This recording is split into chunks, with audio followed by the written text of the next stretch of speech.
Amelie, a 25-year-old fashion student in Lagos, hurried through the buzzing mall after class, weaving through people with her sketchbook clutched in hand. She was thinking about dinner when a friendly voice stopped her. A young man stood by a perfume stall, dressed neatly, smiling with confidence.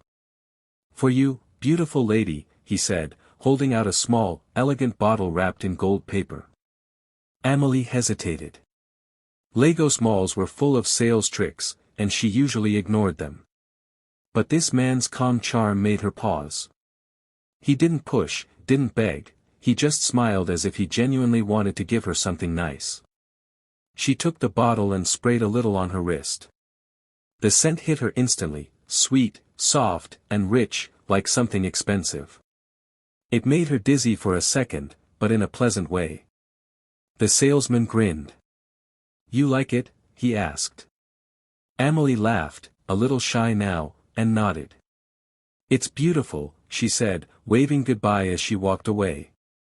For the rest of the evening, the scent clung to her skin, warm and inviting. She even caught herself smiling at how kind that stranger had been. A free perfume? What luck, she thought. She didn't notice the man watching her leave, his smile fading into something colder. She couldn't have known that this small moment, a gift, a smile, a spray of perfume, would follow her home, twist into her dreams, and change her life forever. By the time Amelie got home that evening, the sweet smell of the perfume still lingered on her skin. It was strong, almost too strong, but she didn't think much of it. She had been on her feet all day, and the crowded bus ride home had drained her. As she dropped her bag on the couch, a sudden wave of dizziness hit her. The room tilted slightly, and she had to grab the wall to steady herself. Her breathing felt shallow, like the air was too thin. Maybe she hadn't eaten enough, she told herself. Fashion school often kept her too busy for proper meals. She took a long shower, hoping the water would wash off the exhaustion, and the heavy scent, but even after scrubbing, the perfume clung stubbornly to her skin. Later that night, as she got ready for bed, something strange caught her attention. Her front door was slightly open. Just a small gap, but she was sure she had locked it when she came in. A chill ran through her. Maybe she hadn't closed it properly. Lagos could be noisy, confusing, maybe she'd been distracted.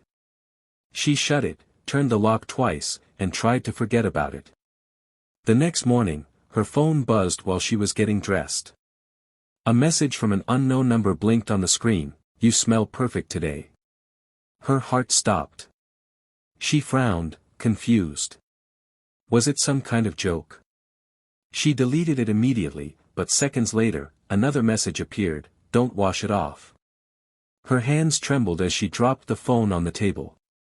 She looked around her small apartment, half expecting someone to be watching. Trying to calm herself, she convinced her mind it was a prank.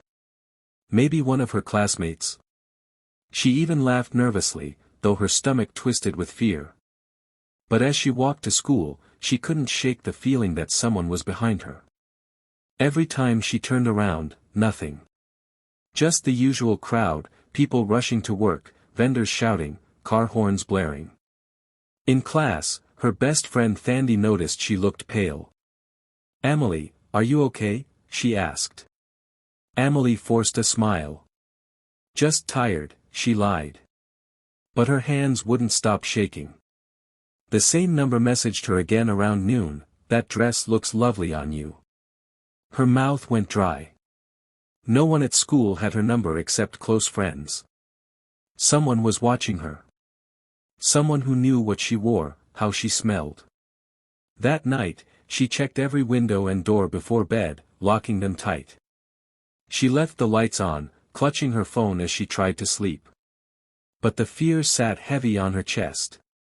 She woke up several times to faint sounds, like footsteps outside her window, or a whisper that faded when she opened her eyes. She wanted to believe it was all in her head. But deep down, she knew something was wrong. Very wrong. And it all started with that perfume. A few days passed, but the strange messages didn't stop.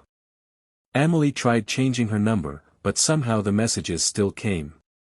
She stopped sleeping well. Every small sound made her jump. Her friends noticed the dark circles under her eyes, but she just laughed it off, pretending everything was fine. Then one morning, as she arrived at her university, she saw something that made her stomach tighten. A black SUV sat quietly across the road.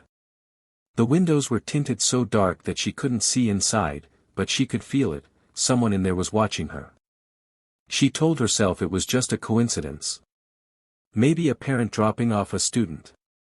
But when she left class that afternoon, the same SUV was still there. The engine was running. The next day, it was there again. And the next. Always in the same spot. No one ever stepped out, and no one ever rolled down a window. It just waited. Amelie's heart began to pound every time she saw it. She started taking different routes home, pretending to stop by random shops just to lose sight of the car. But every time she looked over her shoulder, she saw those dark windows again. At home, the perfume bottle still sat on her dresser, the sleek gold label gleaming in the light. It used to make her smile, now it made her uneasy. There was something about it that felt wrong. One night, she picked it up and turned it over in her hands. The scent had faded from her skin, but when she opened the cap, the smell hit her stronger than ever, almost like it was alive. She felt dizzy again, just like the first day. Her dog, Zulu, usually calm and gentle, began acting strange whenever the perfume was near. The moment she sprayed a little on her wrist, Zulu started barking loudly, growling at the window as if something, or someone, was outside. His fur stood up, and his eyes darted toward the darkness beyond the glass. Amelie froze. She turned off the lights and peered through the curtains, but there was nothing. Just the streetlight and the quiet road. Yet the air felt heavy, like she was being watched. The messages became more disturbing. "We like how you move. Don't hide from us." She deleted them all, but they kept coming from different numbers. Her fear turned into panic. She told her cousin Thandi, who suggested they go to the police. But Amelie hesitated. What would she even say? That a car was following her and her perfume smelled evil? It sounded insane. That night, as she tried to sleep, she heard a soft knock on her door. 3 gentle taps. Zulu growled again, low and deep. Amelie's chest tightened. She didn't move. Minutes passed, but she didn't hear footsteps walking away. Just silence. The kind that makes your skin crawl. She knew then that whatever was happening wasn't her imagination. The trap was closing in, and she was already caught.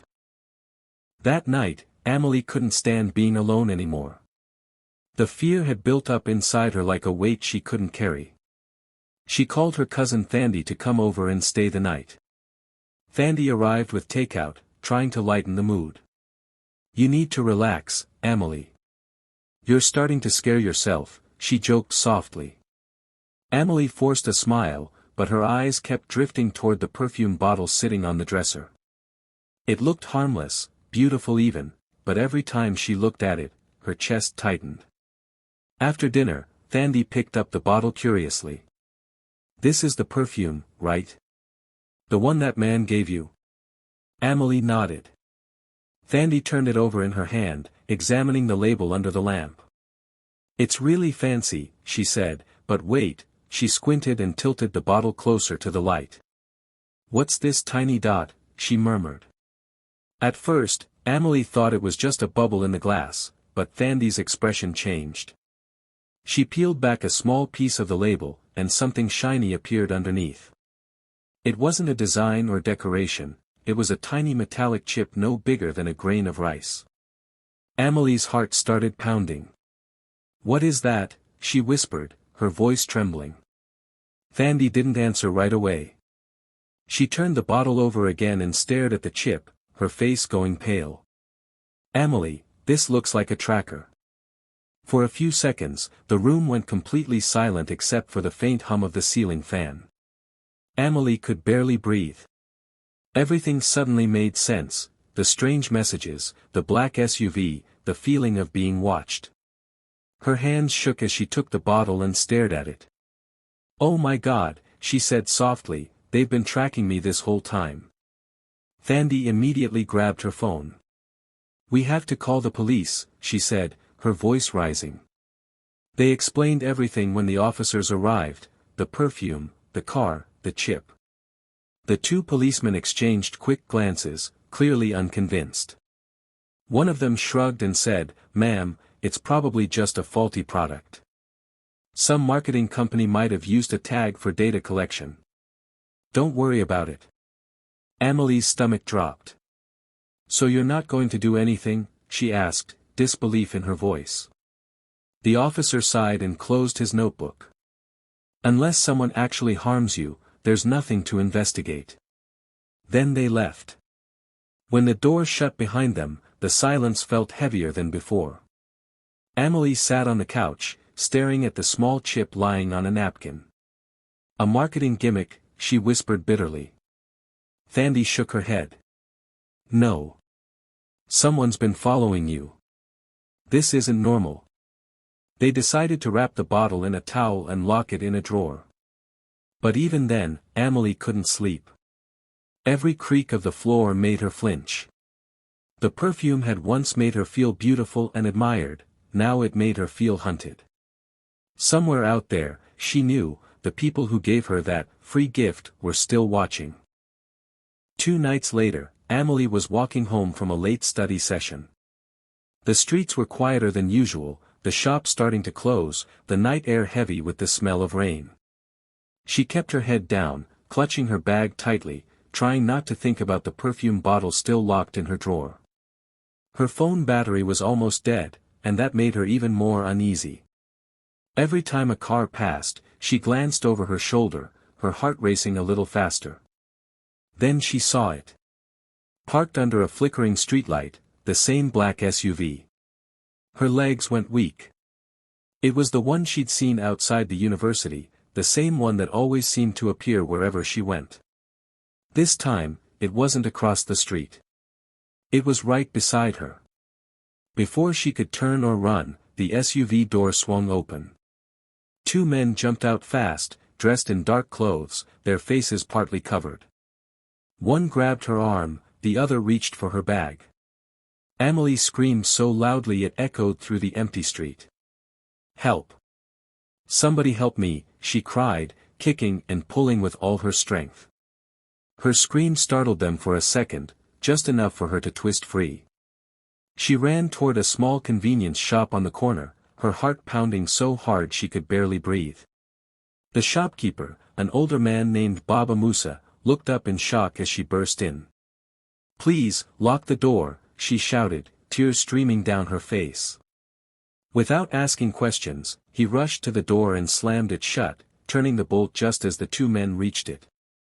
One of them banged hard on the glass, his eyes cold and furious. "Open the door," he yelled. Baba Musa stood firm, shaking his head. "Leave her alone," he barked, his hands trembling but brave. After a few tense seconds, the men gave up.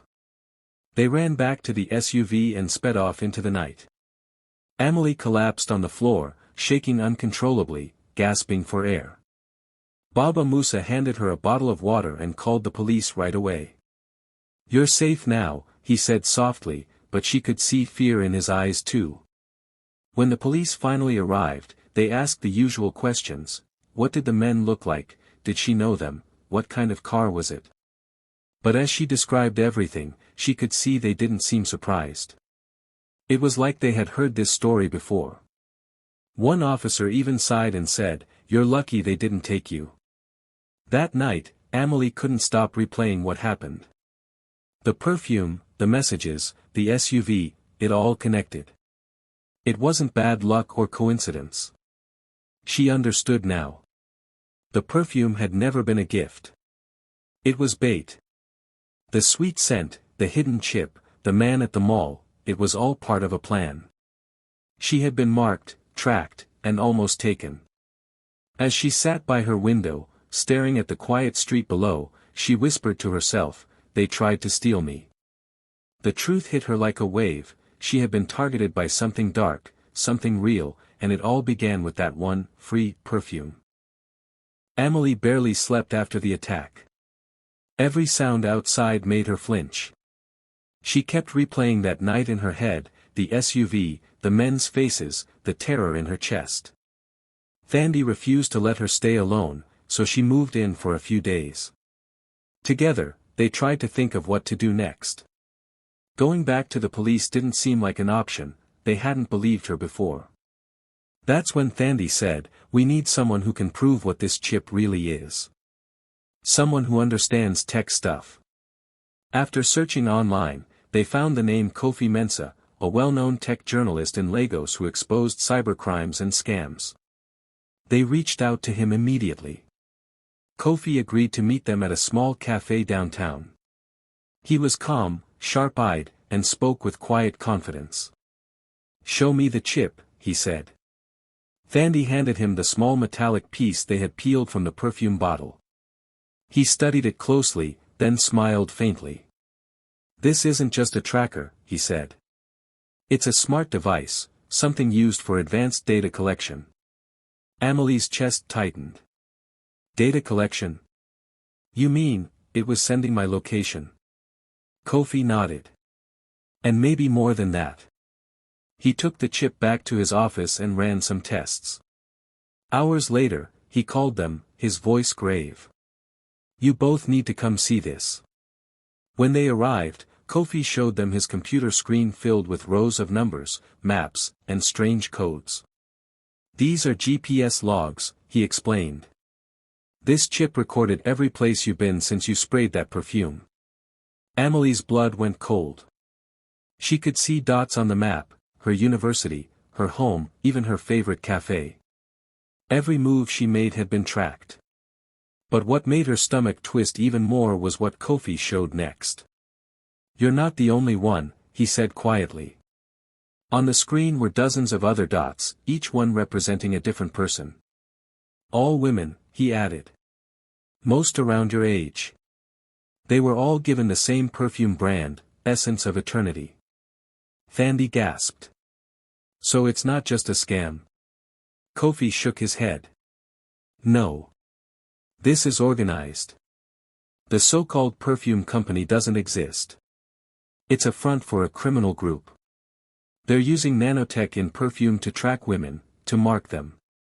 Once they know your routine, they send people to pick you up. It's human trafficking at a digital level." Amelie sat frozen, tears filling her eyes. "So I was never just unlucky," she whispered. "They chose me." Kofi nodded sadly. "Yes. And if you hadn't noticed that SUV or fought back, you might have disappeared like the others." He promised to take the story public and expose the truth. Amelie agreed, even though fear clawed at her. "If this can save even one girl," she said softly, "then it's worth it." As Kofi prepared his report, Amelie looked at the perfume bottle one last time. It once smelled beautiful, but now it carried the stench of evil. That free gift had almost cost her everything. Kofi worked for days without rest.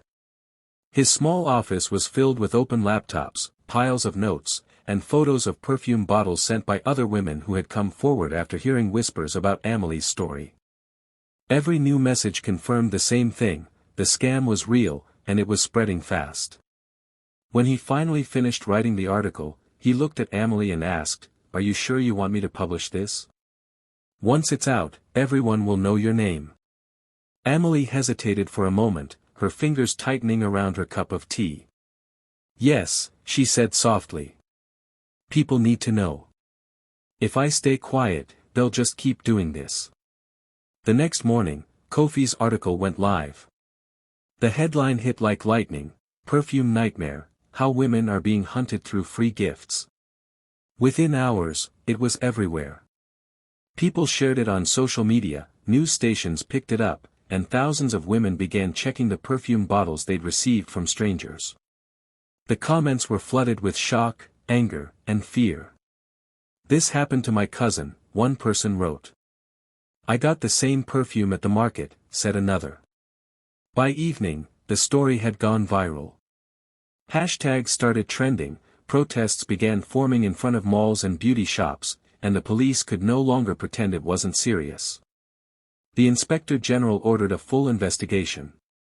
Teams raided perfume stalls, warehouses, and even luxury shops that unknowingly sold the fake brand. Dozens of hidden tracking devices were found.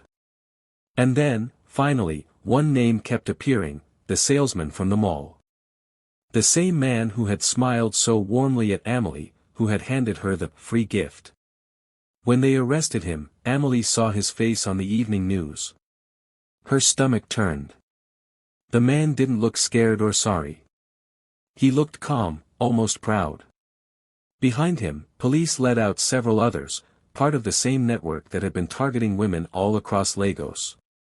The city buzzed with relief and rage. Everyone called Amelie brave, a hero for coming forward. News anchors said her courage had saved lives. Messages poured into her inbox, thanking her. But Amelie didn't feel like a hero. She felt hollow, like a part of her had been taken and could never come back. That night, as she stood by her window, the city lights glowing below, she caught a faint whiff of perfume from a passerby outside. Instantly, her body froze. Her heartbeat quickened, her palms went sweaty, and her throat tightened. It wasn't even the same scent, but it didn't matter. To her, every perfume now smelled like fear. Thandi hugged her from behind and whispered, "It's over now." But Amelie knew it wasn't, not really. The men were caught, but the memory stayed, the scent of danger, the eyes in the dark, and the nightmare that had started with a single spray. Months passed, and life slowly began to feel normal again for Amelie. The police had shut down the fake perfume operation, and the news had moved on to other stories. She returned to her classes, tried to laugh again, and even adopted another dog to keep Zulu company. But sometimes, when she walked past perfume counters, her body would tense on its own. The memories still lived in her nerves, quiet but sharp. One rainy morning, she heard a soft knock on her door. When she opened it, no one was there, only a small brown parcel sitting on the mat. It had no name, no return address. She frowned, thinking maybe it was a delivery mistake. But when she picked it up, her hands began to shake. The box was light, too light. Slowly, she opened it. Inside was a single bottle of perfume, elegant and familiar, with gold lettering on the label, Essence of Eternity. Her breath caught in her throat. Next to it was a small folded note. Her fingers trembled as she opened the paper. In neat, chilling handwriting, it read, "You should have never exposed us. We never forget our scents." The room went cold. She stumbled back, the note falling from her hand. Her heart pounded as she reached for her phone, dialing the police, but then she froze. A faint smell filled the air, sweet, luxurious, and terrifyingly familiar. It was the same perfume. The same scent that had started everything. Amelie turned toward the door, her eyes wide, but the hallway was empty. The security camera outside showed nothing, no one. And yet, someone had been there. The story ended with her trembling hand hovering over her phone as that haunting fragrance wrapped around her once more.